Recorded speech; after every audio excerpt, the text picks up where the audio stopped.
Okay, bot buffs. So quite excited to announce this. This is something I've been fighting for a long, long time, and we sort of got talking between ourselves on how we should do this. Should we use the 5 least used bots in the game, but we don't have them usage rates they do? Should we just go by batch? That was my idea, to go from batch 1 and batch 2 and pick 5 from them. Do batch 3 and batch 4, pick 5 from them. Do 5 and 6, pick 5 from them. And then probably at 6 I'd stop. From batch 7 onwards, all the batches are really good. You can't really go wrong. But I think batch 1 to 6 were too cautious with. And we were all talking about this, and then Dale came in the chat and said, right, I've got it. These are the 5 bots we're going to work on. And those 5 bots are Grimlock and Razorclaw. It's Slash and Ripper Snapper. It's Skydive and Skywarp. It's Nose Cone. Yes, he is getting a bit of a rework. And then the other bot is Trailbreaker and Exhaust as well.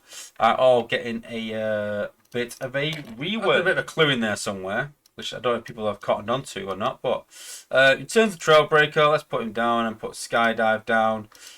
And so the idea is that his radius is increased on his shield to cover more. So I believe this is going to get even bigger than what it is. This is the feedback that we've got from the team right now. So hopefully it can kind of cover your team more. So wherever the central is, it will be a lot bigger. Skydive's had a range increase, as you can see there. And this is what really annoyed me, was that they give Skydive and give Skywarp a range increase. But why? I don't think anyone, if I said to some people, give me 5 or 10 bots or 15, 20 bots that need buff, I don't think anyone would have said Skywarp or Skydive, because they do acid. And then they talked about a cost decrease as well, and I was like, what is going on? Like, they don't need a cost decrease. They don't need a range increase. All they need is a 5-star and a G1 core that is relevant. Then we've got Slash. Slash is getting a range increase, as you can see there. Really good increase in range, which will get him up the map faster. Will this make him a warbot?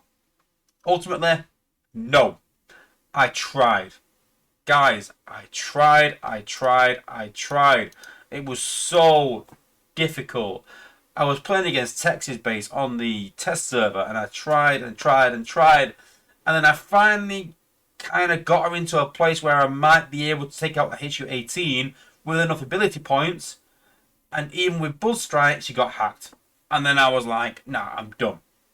Because with Slash, you either need Megatronus or a G1, depending on what you want to do. If you want to do damage in an area, you definitely want Megatronus. If you want to do damage just one target, then probably the G1, but I still think Megatronus is better. So because of that, because you need that extra damage, you can't have Liege, and she would always get hacked. And so as soon as Bloodstrike came out, and I knew they were buffing Slash, I was like, you could maybe slash some bases here if you're clever about it, if you're careful. It could probably happen. And it took me maybe 10, 15 attempts to get her in position, and then she got hacked. I was like, she's got Buzz Strike on.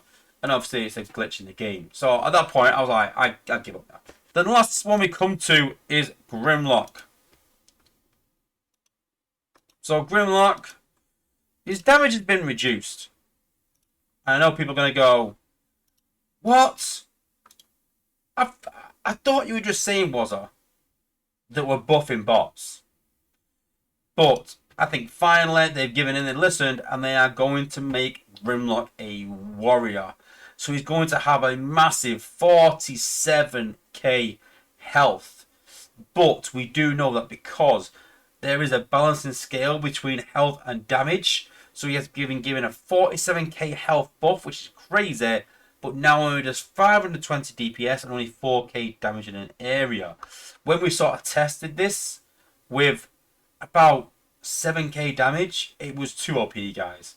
Basically, he was charging in, he was pretty much invulnerable, and he was two-shotting half a map, and it was crazy. I know a lot of people have fought for Grimlock to get a buff, for this warrior buff, but it was never going to be a straight warrior buff of health and keep the same damage. So his damage is going to be reduced but he is going to get a buff.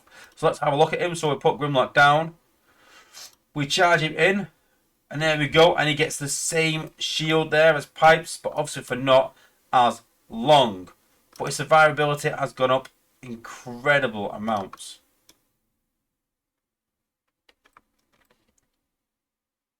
The shield to defenses is wrong, by the way. A bit of a glitch right now.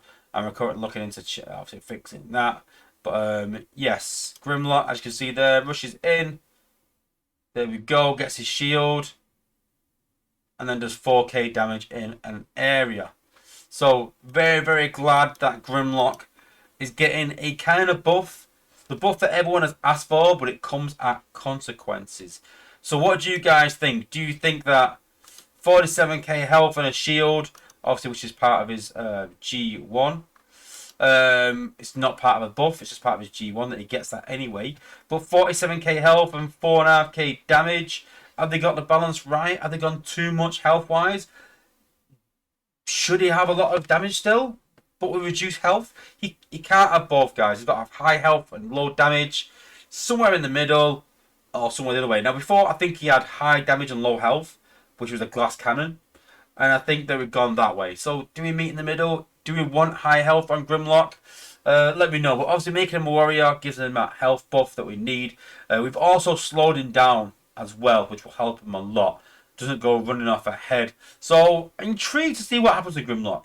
It could be interesting to see how he changes in the game, when he gets used at the top level or not. It's going to be interesting. But looking forward to these buffs. And I'm hoping we can get these out of the way. And then we can get on to the next lot of bots. And see what comes next.